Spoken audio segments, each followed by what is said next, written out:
Kallid laulusõbrad, 100 aastat on kõlanud laul siit Iisaku kuplitelt üle iidsete Alutaguse metsade.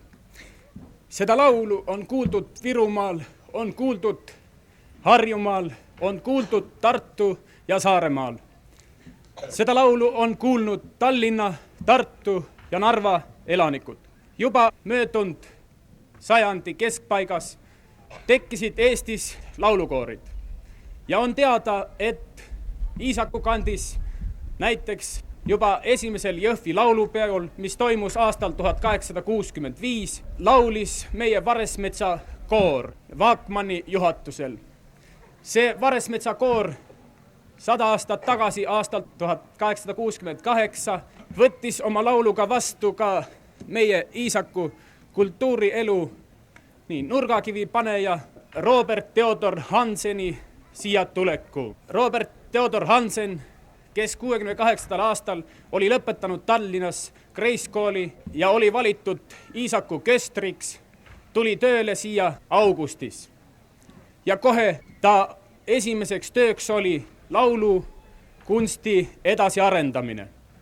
On teada, et Robert Theodor Hansen hobusega sõitis mööda külasid ja värbas lauljaid Iisaku koori jaoks.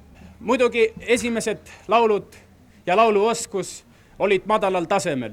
On teada, et kui lauldi esimestel kuudel, siis Hansen orelil oli pidevalt paar takti ees ja koor paar takti laulis järele. Kuid Hanseni visatöö tulemusena juba järgmisel aastal 1869 laulis Iisaku kooris 60 lauljat. Ja sellest ajast peale hakkaski Iisaku kultuurielu, samuti koorilaul hoogsalt pika sammuga edasi arenema. Iisaku koor võttis pidevalt osa laulupidudest, kus tema möödunud sajandil pidevalt laulupidudel oli esimese 5 koori hulgas. Üldse, kui Iisaku laulul peatuda 100 aasta jooksul, siis peab ütlema, et selle 100 aasta jooksul on olnud selle laulu käigus nii tõususid kui mõõnasid, mis on olnud tingitud nii aegadest, ajaloost kui ka isikutest, kes seda laulukultuuri Iisakus edasi viisid.